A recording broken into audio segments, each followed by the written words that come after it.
Hello दोस्तों, आज 5 दिसंबर 2021 के करंट अफेयर को डिस्कस करेंगे। तो आज का पहला क्वेश्चन है, हाल ही में दिल्ली देहरादून इकोनॉमिक कॉरिडोर का उद्घाटन किसने किया?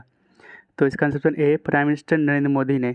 तो recently Delhi Dehradun economic corridor, इस कॉरिडोर का उद्घाटन करा है प्राइम मिनिस्टर नरेंद्र मोदी ने।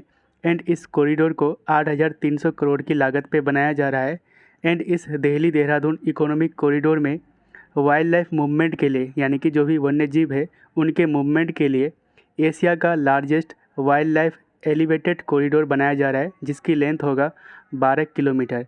एंड इसके अलावा 340 मीटर लॉन्ग टनल बनाया जा रहा है देहरादून में दातकाली टेम्पल के निकट। ठीक है, अगला क्वेश्चन है, निम्नलिखित में से कौन दुनिया में नंबर 1 सहकारी बन गया है?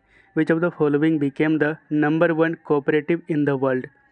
तो इसका आंसर बी, इफ़को। तो recently 10th edition of world cooperative monitor यानी कि WCM रिपोर्ट, इस रिपोर्ट को पब्लिश करा है इंटरनेशनल कोऑपरेटिव अलायंस यानी कि ICNA। एंड इसमें 300 कोऑपरेटिव्स इन द वर्ल्ड यानी कि पूरे दुनिया में 300 कोऑपरेटिव्स को रैंक करा गया है on the basis of ratio of turnover over the GDP per capita. तो जो भी turnover and GDP per capita के रेशियो के अकॉर्डिंग मतलब 300 कोऑपरेटिव्स को मतलब रैंक किया गया है। तो इसमें टॉप करा है इफ़को, इसका फुल फॉर्म होता है इंडियन फार्मर्स फर्टिलाइजर कोऑपरेटिव, जिसका हेडक्वार्टर है न्यू दिल्ली में। एंड दूसरे नंबर पे है फ्रेंच बैंक क्रेडिट एग्रीकोल। ठीक, अगला क्वेश्चन है, दुनिया का पहला नीडल फ्री कोविड-19 वैक्सीन किसके द्वारा विकसित किया गया है? तो इसका आंसर सी, जायडस कैडिला के द्वारा। ठीक है, तो world's first needle free plasmid DNA कोविड-19 वैक्सीन, इस वैक्सीन का नाम है जाइकोव डी। एंड इसको डेवलप किया गया है गुजरात में स्थित जायडस कैडिला के द्वारा। एंड ये अभी चर्चा में इसलिए है क्योंकि जाइकोव डी इसको इनिशियली 7 स्टेट में मतलब इंट्रोड्यूस किया जाएगा। तो ये 7 स्टेट कौन कौन से हैं? तो बिहार है, झारखंड, महाराष्ट्र, पंजाब, तमिलनाडु, उत्तर प्रदेश एंड वेस्ट बंगाल। तो इस 7 स्टेट्स में दुनिया का पहला नीडल फ्री प्लाज्मिड DNA कोविड-19 वैक्सीन को इंट्रोड्यूस किया जाएगा। अगला क्वेश्चन है, असम वैभव पुरस्कार से किसे सम्मानित किया जाएगा? Who will be honoured with the Assam Vaibhav award? तो इसका आंसर ए, रतन टाटा को। तो असम गवर्नमेंट के द्वारा 19 पर्सनालिटीज़ को 3 कैटेगरी में सम्मानित किया जाएगा। एंड ये 3 कैटेगरी कौन कौन है? तो पहला है असम वैभव, जो कि असम मतलब असम का हाईएस्ट सिविलियन अवार्ड है। एंड इस अवार्ड से सम्मानित किया जाएगा रतन टाटा को, जो कि चेयरमैन है टाटा ग्रुप का। दूसरा है असम सौरभ, जो कि सेकंड हाईएस्ट सिविलियन अवार्ड है असम का। एंड इस अवार्ड को 5 लोगों को सम्मानित किया जाएगा। तीसरा है असम मतलब गौरव, एंड इस अवार्ड से 13 लोगों को सम्मानित किया जाएगा। एंड ये सारे अवार्ड, ये तीनों अवार्ड जो है ये मतलब नए बनाए गए हैं असम गवर्नमेंट के द्वारा। एंड इस अवार्ड को 2021 में ही क्रिएट किया गया है। ठीक है, तो असम की बात करते हैं तो इसकी कैपिटल है दिसपुर, गवर्नर है Jagdish Mukhi and chief minister है हेमंत बिस्वा शर्मा।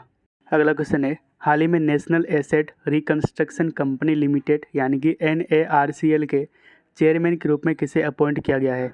तो इसका आंसर बी, प्रदीप शाह को। ठीक है, तो NARCL यानी कि national asset reconstruction company limited, इसके चेयरमैन अपॉइंट किया गया है प्रदीप शाह को। एंड वहीं पे संजय जैन को, इनको चीफ एग्जीक्यूटिव अपॉइंट किया गया है इंडिया डेब्ट रिजोल्यूशन कंपनी यानी कि IDRCL के। ठीक है, तो NPA यानी कि नॉन परफॉर्मिंग एसेट के रिजोल्यूशन यानी कि उनके समाधान के लिए गवर्नमेंट ऑफ इंडिया ने 2 एंटिटीज़ को सेटअप करा है। पहला है NARCL एंड दूसरा है IDRCL। ठीक है, तो NARCL इसको मतलब 2021 में बेड बैंक के रूप में शामिल किया गया था अंडर कंपनी एक्ट। एंड ये NARCL जो कि स्ट्रेस्ड मतलब जो भी स्ट्रेस्ड एसेट है उसको एक्वायर करता है फ्रॉम कमर्शियल बैंक, यानी कि ये कमर्शियल बैंक से स्ट्रेस्ड एसेट को एक्वायर करता है।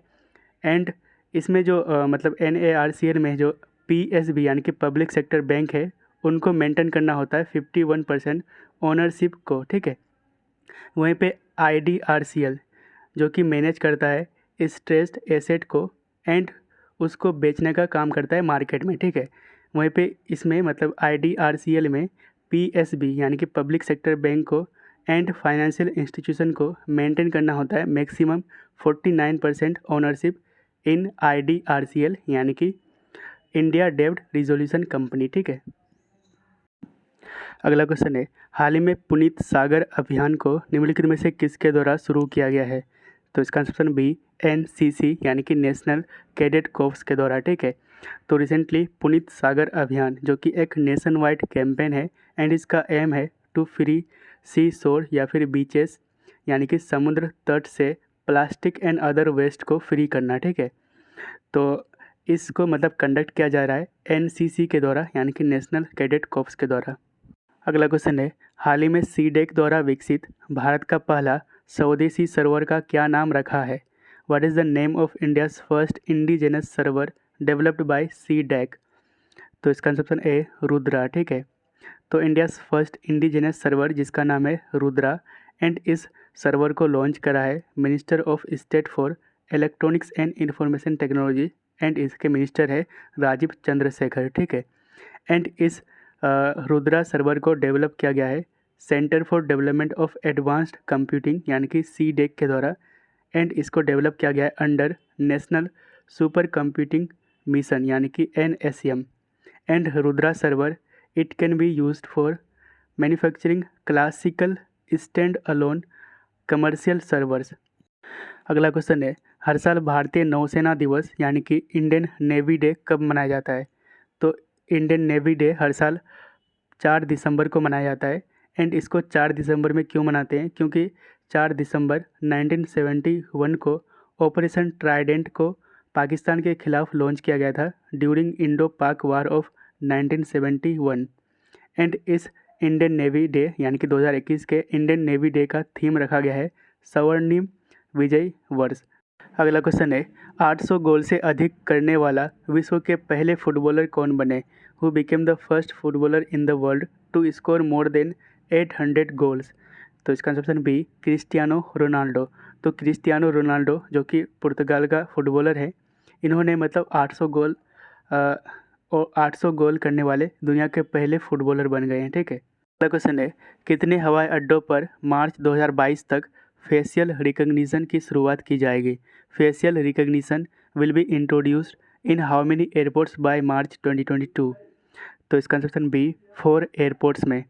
तो facial recognition will be introduce in 4 airports by March 2022 and जो भी पैसेंजर हैं वो मतलब अपने बोर्डिंग पास के लिए अपने फेस स्कैन का इस्तेमाल कर पाएंगे। ठीक है। एंड ये 4 एयरपोर्ट्स कौन कौन हैं? तो पुणे है, कोलकाता, विजयवाड़ा एंड वाराणसी। तो याद रखिएगा 4 एयरपोर्ट में पहली बार मतलब फेशियल रिकग्निशन को इंट्रोड्यूस किया जाएगा एंड इसके लिए एयरपोर्ट्स अथॉरिटी ऑफ इंडिया ने NEC कॉरपोरेशन प्राइवेट लिमिटेड को सेलेक्ट किया गया है for implementing this technology as a part of DG Yatra policy. ठीक है। तो DG यात्रा पॉलिसी के तहत एयरपोर्ट अथॉरिटी ऑफ इंडिया ने NEC corporation limited private limited को सेलेक्ट करा है फॉर इम्प्लीमेंटिंग दिस टेक्नोलॉजी। अगला क्वेश्चन है, हर साल बैंकों का अंतर्राष्ट्रीय दिवस यानी कि इंटरनेशनल डे ऑफ बैंक्स कब मनाया जाता है?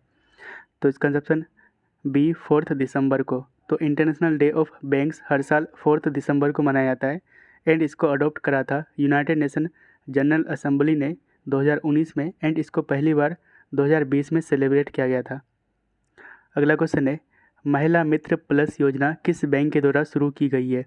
Mahila Mitra plus scheme has been launched by which bank? तो इसका आंसर बी फेडरल बैंक के द्वारा। ठीक है। तो महिला मित्र प्लस स्कीम इसको लॉन्च करा है फेडरल बैंक ने एंड इसको लॉन्च किया गया है महिलाओं के लिए यानी कि वुमेन के लिए एंड महिलाओं को मतलब बेटर इंटरेस्ट रेट्स के मतलब बेहतर ब्याज दरों पर यानी कि बेटर इंटरेस्ट रेट पर हाउसिंग लोन प्रोवाइड किया जाएगा। अगला क्वेश्चन है, हाल ही में BWF यानी कि बैडमिंटन वर्ल्ड फेडरेशन के badminton mail player of the year किसे चुना गया है? तो इसका आंसर ए विक्टर एक्सेल्सन। ठीक है। तो रिसेंटली बैडमिंटन वर्ल्ड फेडरेशन के male badminton player of the year चुना गया है विक्टर एक्सेल्सन को जो कि डेनमार्क के मतलब बैडमिंटन प्लेयर है। वहीं पे female badminton player of the year चुना गया है ताई जू यिंग को, जो कि ताइवान से बिलोंग करती है। अगला क्वेश्चन है, हाल ही में चीन ने किस देश के साथ अपनी पहली क्रॉस बॉर्डर BRI यानी कि belt and road initiative train को शुरू की है? तो इसका ऑप्शन बी, लाओस के साथ। तो रिसेंटली चाइना ने लाओस में फर्स्ट क्रॉस बॉर्डर ट्रेन को लॉन्च करा है एंड इसको लॉन्च किया गया है बेल्ट एंड रोड इनिशिएटिव के तहत। तो चाइना की बात करते हैं तो इसकी कैपिटल है बीजिंग, करेंसी है रेनमिनबी एंड प्रेसिडेंट है जी जिनपिंग। चाइना आपको मैप में यहाँ पे मिल जाएगा एंड इसके जस्ट नीचे यहाँ पे लाओस कंट्री है, ठीक है।